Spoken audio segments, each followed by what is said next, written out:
Think about any sporting event you've ever watched on TV. Like, pretty much any one of them. Any one of them. What usually goes into making it happen? Well, you have the camera guy, the production crew, set managers, another camera guy, graphics guys, fact checkers, probably another camera guy, field reporters, and plenty of other people I'm sure aren't coming to mind right now. But maybe the most obvious one that I didn't say are announcers. These voices have been a part of sports on TV for decades. Even when games were in grainy black and white quality, there was a guy behind a microphone to take you along for the ride. A high drive, that's trouble. It's an even-up ball game. Announcers breathe life into sports with their personalities and power to use their words to tell you what's going on. They're fun, easygoing guides to what it is you're watching. And when something cool happens, they make it even better.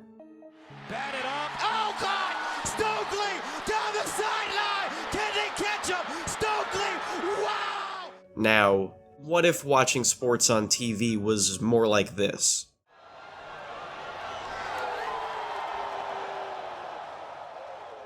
They've actually tested this out before, in a real game, on a major network, in a major sport, in our section of the multiverse. December 20th, 1980. It's the final week of the NFL season. The 3-12 Jets are headed down to Miami to play the 8-7 Dolphins. The game's on NBC, and fully by choice, there are no announcers. It wasn't because they didn't show up or had some accident or were too busy watching TikTok to leave the hotel and call the game. The broadcast was like this, on purpose. Let's talk about it. Painting a picture of this is fun because while you probably have some idea in your head for what sports on TV without announcers is like, it's a bit weirder than you'd think. There's a lot more to it that does deserve background, and then, yes, we'll show you what the game actually was like on TV, and break down what exactly made this experiment fail. And one more thing, it doesn't count if you just say, oh, I know what sports without announcers is like because I watch games on mute.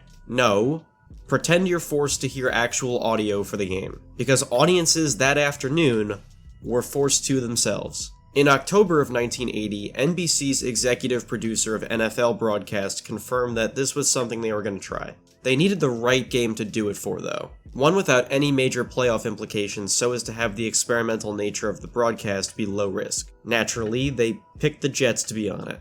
Of course. Unfortunately, for most of their history, odds are they aren't going to be in the playoffs. It's like that for this team. Please change that, Zach Wilson. But that's besides the point. Week 17 of a game between two teams out of the playoff race was the perfect low-stakes atmosphere to try this out. A much more small-scale launch of a new broadcast style than Nickelodeon's version of a playoff game being the first time that ever happened. So here we go, the opening kickoff of Week 17. Let's hear the call, guys. Oh wait, I almost forgot. And early on in the game, something exciting happens. An interception. The crowd loves it. It'd be great if an announcer could tell me more about what's going on though. Watching the full game, which is on YouTube by the way, brings about a really important lesson. Why announcers are here in the first place. The biggest and most obvious problem with this game was that there's no context. Literally none. No backstory on any players, no explanations of what's going on, so good luck if there's something complicated like a confusing penalty or a challenge or something. And just no anything. Wait, nah, actually, you do get a muffled PA guy giving the most robotic explanation for a play you could get.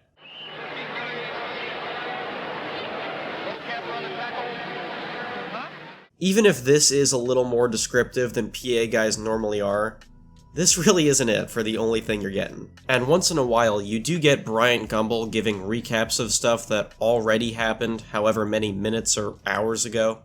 Telecasting this game without the benefit of announcers.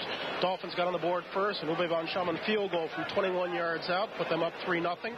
Here's a perfect example of how real-time context from announcers can become a necessity. Jets quarterback Richard Todd airs out a bomb to receiver Wesley Walker, and is it a touchdown? You don't know as you're watching live. I know that they spotted the ball at the 1-yard line because I watched the game condensed into highlights. But all you have to tell you what happened is some whistling in the crowd.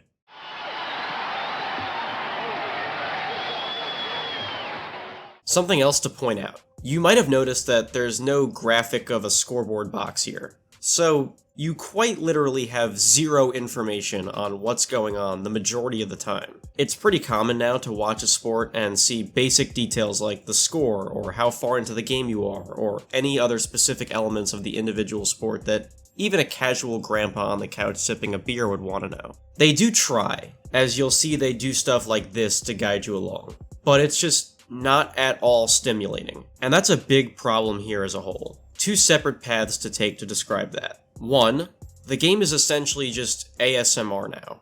It's really just football background noise.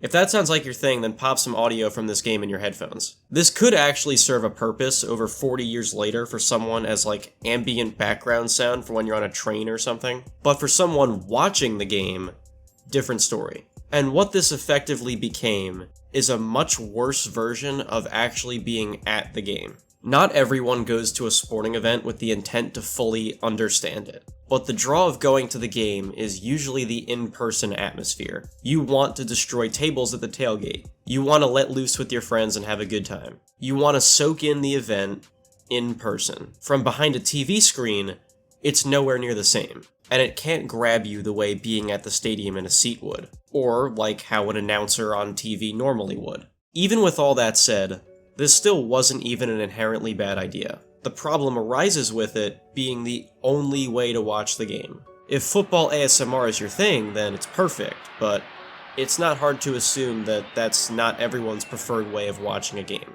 The Jets went on to win this game 24-17. I'd say the NFL season went out with a bang, but it probably was more like a collective. There's footage from this game on YouTube, like I said before, and you can occasionally find alternate versions of live games today without broadcasters, if you know where to look. But if it so happened your only option was to watch a game like this, that's what it would be like. If you've ever said having no announcer would be better than this guy about any announcer, now you can decide if you still feel that way. San Francisco cannot kick themselves in the foot like... So even if you're going to take to Twitter making fun of something an announcer says, appreciate that they're there for you. Any closing thoughts, missing non-existent announcer guy?